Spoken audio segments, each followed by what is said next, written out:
দেখো দেখো কিরকম অনন্ত সেনা এরা। এদের তোমরা কোনো ক্ষতি করতে পারবে না।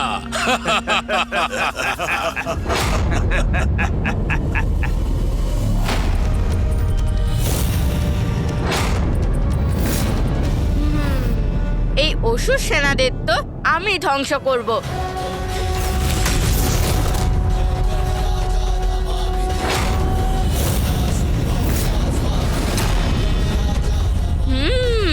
এসো অসুর সেনা, এসো।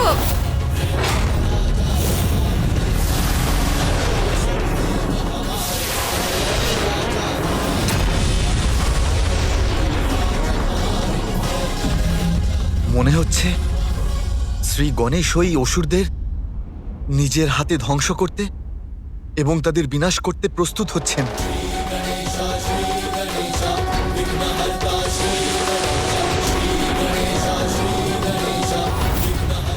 শ্রী গণেশে কি করছেন? ত্রিভুর যে কোনো সময় মহাদেবের সম্মুখে আসতে পারে, আর উনি এমন ভাবে বসে আছেন যেন ভোজন করতে এসেছেন। এসো এসো অসুর সেনা, এসো।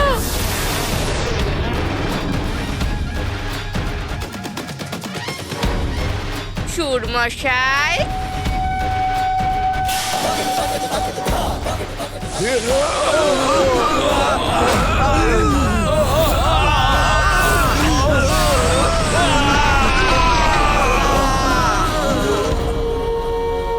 মনে তো হচ্ছে দেবরাজ আর মাতা পার্বতী বিজয়ের পূর্বেই গজানন ভোজন শুরু করে দিয়েছেন। অসুর ভোজন। নারায়ণ নারায়ণ। এ আমাদের অসংখ্য অসুরের অজেয় সেনাকে এত সহজে কি করে ধ্বংস করছে?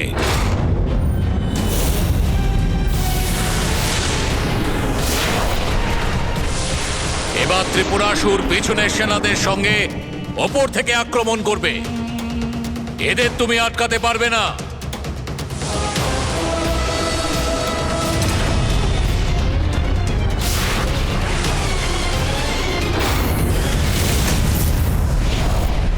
গজানন নিজের পঞ্চগণেশ রূপ করলেন ধারণ।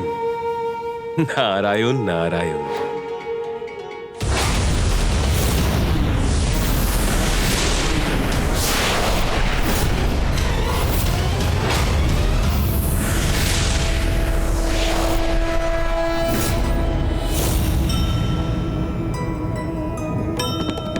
विघ्न हरता प्रकट हुए पांच पांच रूपा।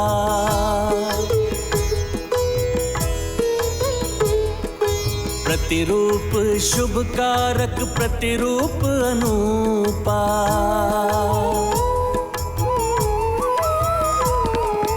त्रिपुरा की सेना का करने को संहारा। पंचरूप ने बनाया उनको आहारा। जय गणेश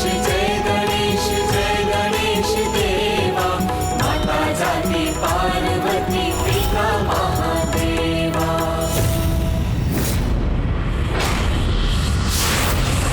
আমার সৈন্য শেষ হতে পারে না। এদের ভোজন করা সম্ভব নয়। ওর উদর বিদীর্ণ করে আমার সেনারা বেরিয়ে আসবে।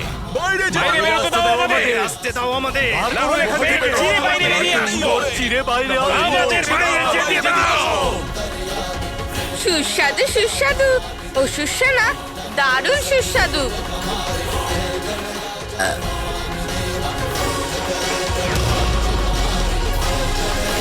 অসুর সেনা হজম হয়ে গেল।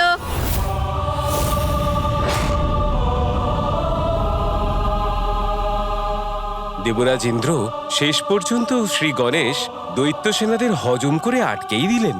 হ্যাঁ দেবর্ষি, আপনি ঠিক কথাই বলছেন। এবার মহাদেবের হাতে ত্রিপুর বিনাশ করতে কেউ আটকাতে পারবে না।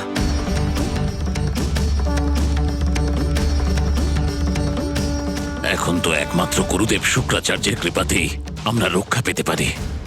না হলে গণেশের জন্যে ওর পিতা মহাদেবের হাতে আমরা ধ্বংস হয়ে যাব।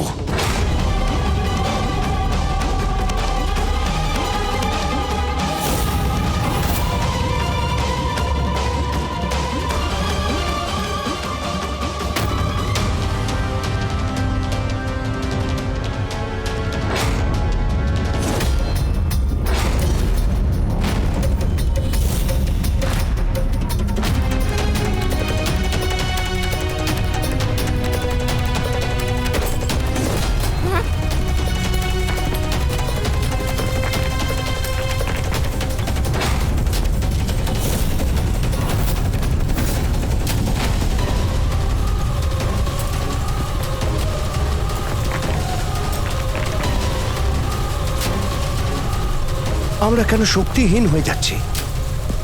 আমি রথকে নিজের শক্তি দিতে পারছি না কেন?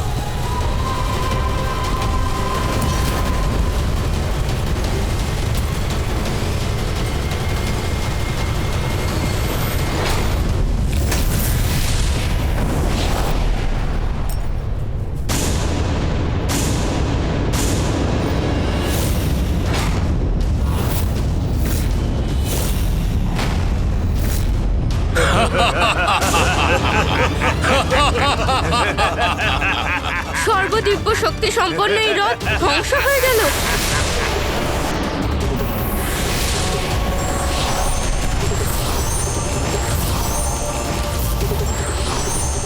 একই সর্বদিব্য শক্তি সম্পন্ন এই রথে দেবতাদের শক্তিও নির্গত হয়ে যাচ্ছে। মনে হচ্ছে আমরা রক্ষা পেয়ে গেছি। কিছুক্ষণের মধ্যেই সহস্র বছরের জন্য আমরা সুরক্ষিত হয়ে যাব। এ কি অনর্থ হচ্ছে? মহাদেবের রথ খণ্ড খণ্ড কেন হচ্ছে? আর তো মাত্র কিছুক্ষণ অবশিষ্ট আছে। কি করে পূর্ণ হবে মহাদেবের কার্য? ত্রিপুরাসুরকে কি করে শেষ করা যাবে? আমি জানতাম এই কার্যে বিঘ্ন তো একটা আসতই।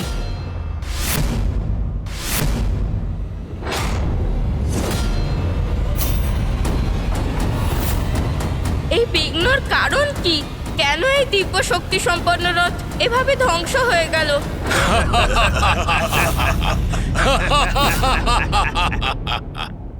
কে? চতুরানন গণেশ? ধ্বংস হয়ে গেল ওই রথ, যা কিনা আমাদের বিনাশের জন্য নির্মিত হয়েছিল। ধ্বংস হয়ে গেছে সেই বাণ, সেই ধনুক। এখন তো সময়ও আপনার হাত থেকে বেরিয়ে গিয়ে আপনাকে অসফল বানিয়ে তুলছে।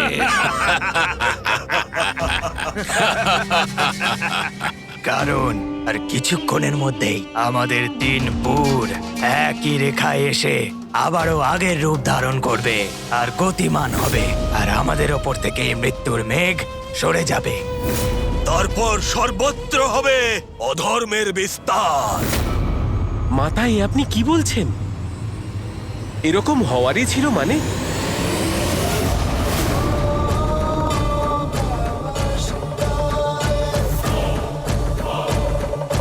এ কেমন পরিস্থিতির সৃষ্টি হলো যা আমাকে বিচলিত করছে? রথের নির্মাণ তো স্বয়ং পুত্র গণেশ করেছিল। হ্যাঁ প্রভু মহাদেব, বরদানের সমস্ত নিয়মকে ভালোভাবেই সম্পন্ন করেছেন গণেশ। তাহলে এটা কেমন বিঘ্ন প্রভু, যে রহস্য আমাদের ত্রিদেবের কাছেও জ্ঞাত নয়?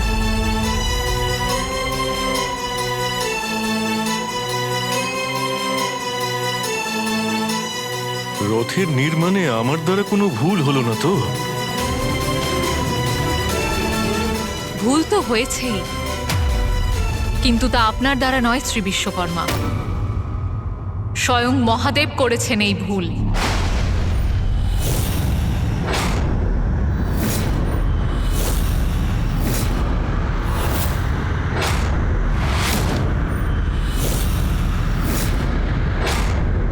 আমার ভুল হয়েছে দেবী? কেমন ভুল? হ্যাঁ স্বামী, যাকে প্রথম পূজনীয়র স্থানে স্বয়ং আপনি এবং অন্যান্য দেবতারা অধিষ্ঠিত করেছিলেন, সেই পরম পূজনীয় গণেশের পুজো করতে ভুলে গেছেন আপনি। এই বিঘ্ন সেই ভুলেরই পরিণাম। মহেশ্বরী, তুমি কি সজ্ঞানে এ কথা আমায় বলছো? হ্যাঁ স্বামী, আমি সজ্ঞানেই বলছি। প্রথম পূজনীয় বিঘ্নহর্তা শ্রী গণেশের পুজোই এই বিঘ্নকে কাটিয়ে তোলার একমাত্র উপায়, যে পুজোর জন্য আর বেশি সময় অবশিষ্ট নেই। আমি যে ওর পিতা, পিতা হয়ে পুত্রের পুজো করব, এটা কিভাবে সম্ভব?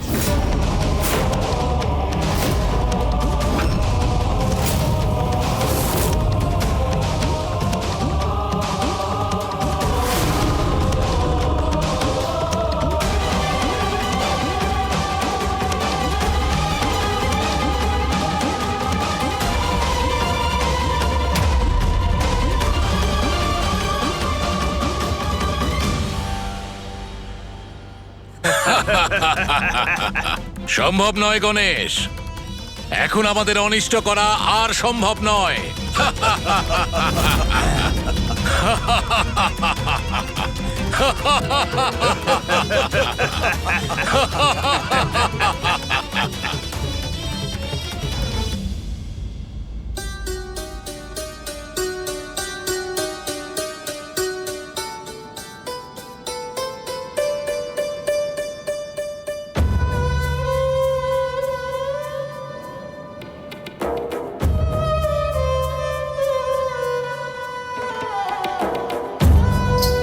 স্বামী, দেরি করবেন না, এখনো সময় আছে।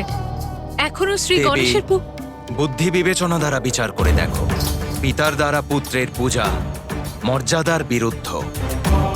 আর গণেশ আমার পুত্র। আপনার পুত্র হওয়ার পাশাপাশি ও দেবতাদের ঈশ্বর, সমস্ত দেবতাদের অধিপতিও তো বলুন। মনে করার চেষ্টা করুন, ব্রহ্মদেবের সাথে স্বয়ং আপনিই ঘোষণা করেছিলেন যে যে কোনো কার্য সম্পন্ন হওয়ার জন্য সর্বপ্রথম শ্রী গণেশের পুজো অনিবার্য। নির্ধারিত নিয়ম অনুসারে প্রথম পূজ্য তিনিই হবেন, যিনি এই প্রতিযোগিতায় প্রথম হয়ে নিজের যোগ্যতা প্রমাণ করতে পারবেন। আর সেই বিজেতা হল গজানন। যে কোনো শুভ কাজের পূর্বে সেই পূজাকে সম্পূর্ণ করতে হলে সর্বপ্রথম বিঘ্নহর্তা শ্রী গণেশকে পূজা করতে হবে। যে কার্য প্রথম পূজ্য গণেশকে পুজো করে আরম্ভ হবে তা অবশ্যই পূর্ণ হবে। নিজেরই ঘোষণা করা কথা আপনি নিজে কি করে ভুলে গেলেন স্বামী? আমি আমার ঘোষণা ভুলিনি মা, কিন্তু নিজের পুত্রকে পুজো করব।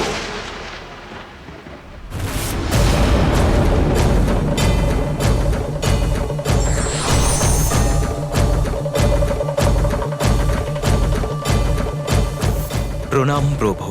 প্রণাম প্রভু।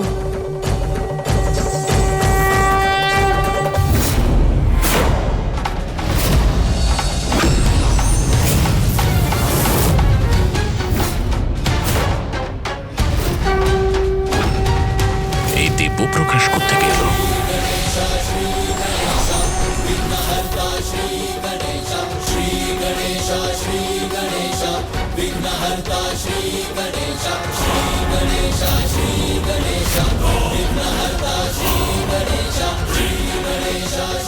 ভ্রাতারা, এ কেমন দিব্য পঞ্চমুখী রূপ ধারণ করলো মহাদেব পুত্র?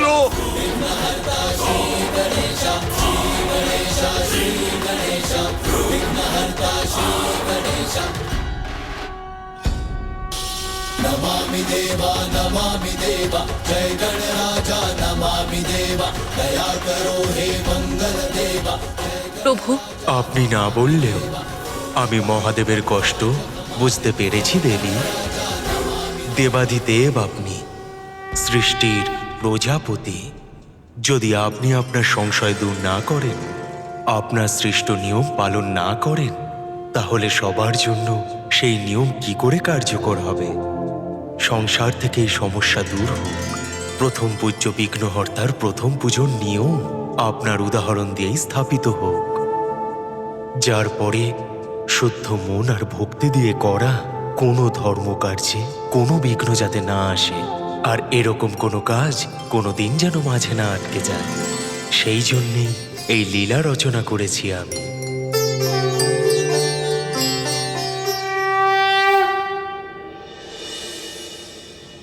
দাঁড়ালেন কেন? নিজেদের জীবনের অন্তিম অট্টহাসির আনন্দ উপভোগ করুন, কারণ মৃত্যুর পরে অট্টহাসির সুযোগ পাবেন না আপনারা। অসম্ভব, আমাদের মৃত্যু সম্পূর্ণ অসম্ভব। এটা কেবল ভ্রম আপনাদের। মনে থাকে যেন, যতই চেষ্টা করুন না কেন, সর্বদা ধর্মেরই জয় হয়।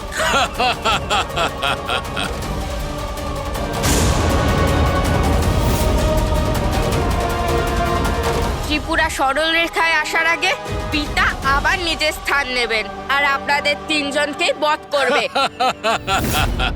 আজ আমি আপনার লীলার রহস্য বুঝেছি প্রভু। যে নিজের সৃষ্ট নিয়ম পালন না করে, সে স্বয়ং নিজেকেই অপমান করে। কোনো কার্যের সফলতার জন্য নিয়মের পালন তো অনিবার্য, তা আমার ক্ষেত্রেও প্রযোজ্য। আর তাই আমি বিঘ্নহর্তা গণেশের পুজোর জন্য প্রস্তুত। এই পুজোর সফলতার জন্য আপনি পুজোর বিধির পথপ্রদর্শন করিয়ে কৃপা করুন।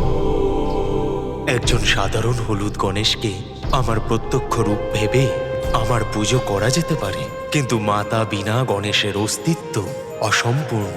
সেই জন্য মাতাকেও বিধিপূর্বক আমার স্বরূপের সাথে স্থাপনা করে হলুদ গণেশ রূপী আমার স্বরূপকে দূর্বা সহিত পান পাতার উপর আমাকে স্থাপনা করা হোক, যাতে আমি সিংহাসনে স্থাপিত হয়েছি এই আভাসটা পাই। তারপর পঞ্চ অমৃত দিয়ে স্নানের সহিত পুষ্পমালা দিয়ে নতুন বস্ত্র ধারণ করিয়ে আখের রস, গরুর দুগ্ধ, সুজি, চিড়ে, নারকেল আর গুড়ের ভোগ দিয়ে আমাকে প্রসন্ন করে সরল বিধি দ্বারা যেন আমায় পুজো করা হয়। অবশ্য প্রভু, কিন্তু এই শুভ কার্যে আসা সব বিঘ্নকে নষ্ট করে আপনার পুজোকে অধিক প্রভাবী করার বিধি বলে আমায় কৃপা করুন। আমার সহস্র নামের জপ আমার মহাপুজোর সমান। এবার আমি আপনাকে সেই সহস্র নামের সাথে পরিচয় করাচ্ছি।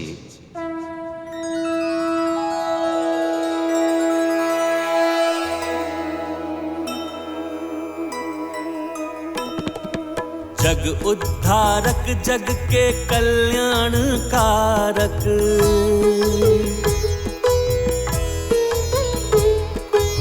एक सहस्त्र नाम के विनायक हैं धारक। नाम स्वयं के सहस्त्र गजानन सुनाए, जय जय श्री गजानन, जय जय गणराय। जय गणेश जय गणेश देवा, माता जाति पार्वती पिता महादेवा। जय गणेश जय गणेश देवा, माता जाति पार्वती पिता महादेवा। প্রভু, আজ আপনি নিজ মুখে সহস্র নাম উচ্চারণ করে আমার সাথে সাথে সমাজ সংসারকেও ধন্য করেছেন। প্রভু, আজকের এই প্রণামী মহাগণপতি তিথি অনন্তকাল সংসারে স্থাপিত থাকবে, আর আমি এই সহস্র নাম জপ করে গণেশের পুজো করব। আমি এই আশীর্বাদ করছি যে এই প্রকার বিধি সহিত আমার সহস্র নামের জপ করে যে আমার পুজো করবে সে নিশ্চয়ই সফল হবে। সেই কাজ ত্রিপুরের বিনাশী হোক না কেন।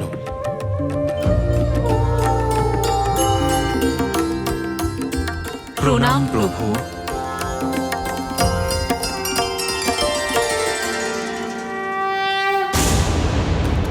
আমাদের অন্ত অসম্ভব, কারণ আপনাদের বিঘ্ন এখনো বাকি রয়েছে, কিন্তু তা দূর করার উপায় নিয়ে ভাবনার সময় এখনো শেষ হয়নি। আপনাদের নিয়তিতে যা লেখা আছে তা তো হয়েই ছাড়বে, কারণ নিয়তির বিরুদ্ধে কেউ কিচ্ছু প্রাপ্ত করতে পারে না, আর নিজেদের নির্ধারিত সময়ের বেশি কেউ জীবিতও থাকে না।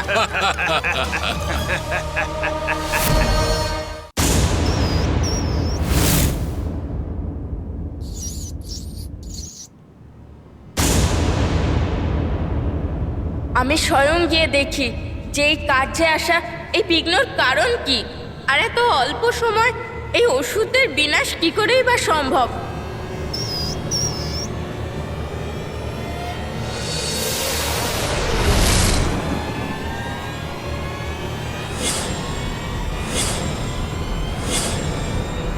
এখন তো দেখছি গণেশও ফিরে আসছেন। কি করে হবে ত্রিপুরের বিনাশ? কেমন করে হবে সৃষ্টির রক্ষা? এই বালক নতুন কোনো বুদ্ধি নিয়ে আসার আগে আমাদের বাঁচার উপায় বের করতে হবে। গুরুদেবী ভরসা। এখনো একটা উপায় বেঁচে আছে।